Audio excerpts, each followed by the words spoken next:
Shameless. Yes.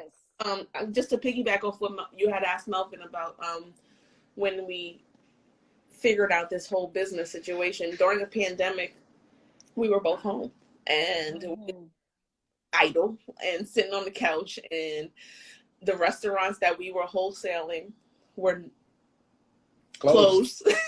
Closed. Everything was shut down. Not to mention, I was working part-time at a restaurant where they were still trying to figure out their situation, and once the pandemic hit, they wound up closing as well. So my side hustle and everything has shut down. So Melvin and I had we had a meeting of the minds. We had all the time. It was a thing where the Brownies were on menus in New York City, and the pandemic hit, and everything shut down. So that's a huge stop to business completely. So we're sitting there and we're thinking, and I'm like, every time we go to events, we go to family functions, we go to a birthday party, people were saying like, hey, how you doing? But did you bring those brownies? Like it was becoming disrespectful at a point. like they didn't care how day was or anything. It was, where are those brownies? Yes. And I was just like, we have to give the people what they want. So we started figuring out how we could ship and get the brownie to your doorstep, because it was undeniable at that point. Man, it's truly amazing how much, like, you're already doing something, but you don't know there's another part to it, you know, that other people can enjoy it as well. You're just looking at like what you see, but had the pandemic not happened to cause that shift, you all probably wouldn't have explored the e-commerce side, right? Absolutely. Yeah, that's true. Again, we live in New York, so like you get so caught up in the hustle and bustle of life that a lot of times it is a distraction. The hustle and bustle is a distraction from what you actually have, you know, your purpose. And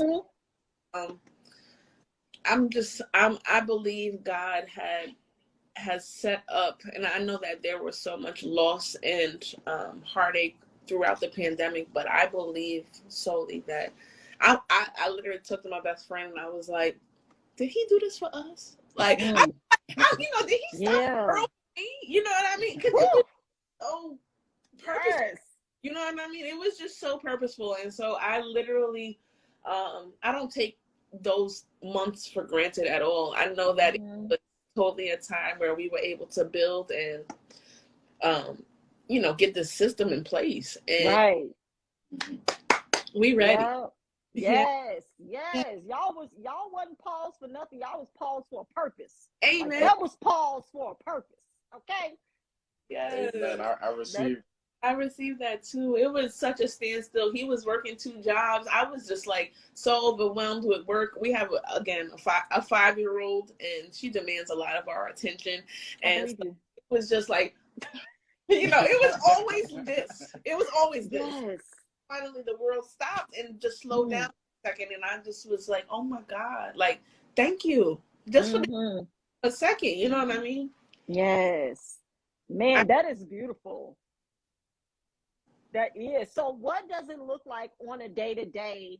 Do you find that you, like, since being in business with your mom and having a bakery, which format, I'll say, do you feel like fits your life and the scalable plan that I'm sure you all have for the future? The e-commerce side and being able to wholesale and be, you know, available to restaurants and food service accounts and things like that? Or do you feel like the bakery would ever be an option that would fit your lifestyle right now and your future as instructors, as well as, you know, educators and a supplier? We discuss it in a bakery. That's why we keep looking at each other. We're like looking at each other. We're like, we don't want that. We don't want a bakery. The bakery experience is off the table. Yeah. We did this. So I had a bakery with my mom. We had a flagship store. We actually had 2. We had a store, which was pretty much a destination. for a lot of people. And then we were actually, we had a kiosk within Garden State.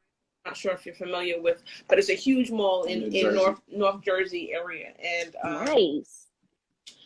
It was amazing and it was great and it taught us a lot. But the demand for me be there was huge.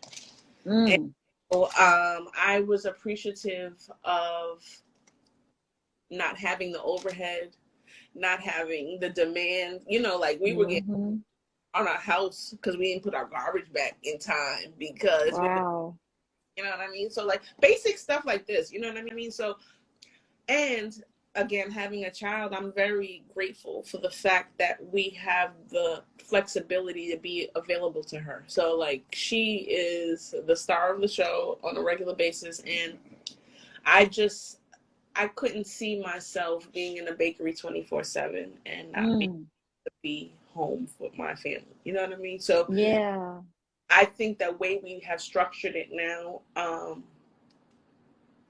I'm happy with it because it works for us. You know what I mean? Right.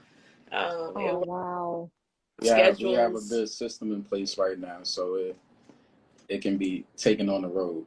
We have our wholesale accounts. We've organized them and got them on you know schedules because they literally was like I'm like Melvin, I feel like I'm an on-call brownie doctor. Like they calling me like all times of night, like 12 o'clock in the morning, 1 o'clock when they run out at the restaurant, you know.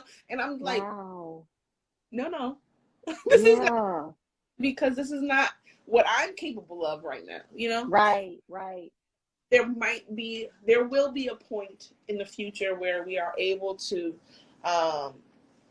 probably, you know what, I don't even want to speak that, because I think that, you know, as having your own business, you're supposed to make it your own. Right. So like we damn thing, and I'm happy with it. So and everybody gonna get on board.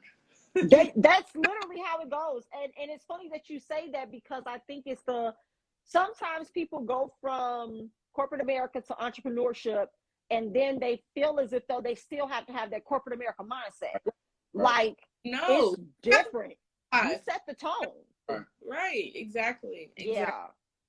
So we were talking to our friends most recently, and she is starting up a business, and I told her one of my biggest pieces of advice for her was that she needs to make sure that it is for her. So like a lot of times, even when we open the bakery with my mom, you know, you look at a bakery hours normally and you see 7 a.m. to 3, you know what I mean? Because that's when people want to buy bagels and bread and stuff like this. But we wasn't selling bagels and bread. So like, why am I going to these hours? You know, that's not even what I'm selling, you know? And I think a lot of times we do that. So like, it should be exactly what you want it to be. You know, and I think that we have gotten a good grasp on that. Yeah, that's how you protect your peace. And we are peace. So I appreciate our flexibility with our schedule, and it just works. Yeah. And I mean, I can definitely tell that the both of you are like very calm and, you know, like in control of the situation. He's the calmest of the group, I promise you. His Aquarius energy is like so peaceful. That's good, because you can pull from that. Like even in the frazzled times, you know, it's like, okay, so you chill. Let me dump some of this on you then, since you over there, you know, relaxing. But yeah, that's a good combination. It's a good balance. A lot of people don't find that until, you know, they're a little bit more advanced into business, or after they've been through some really trying times. And some people never get to that point, which is the sadness of it all, because you start feeling like you're always losing it. And you're just trying to maintain. I'm making it. Like, I don't want to have that attitude about my vision, about my passion, right? You don't want it to feel like a job or taxing. You want it to feel like freedom and clarity. And like you all said, protecting your peace. So with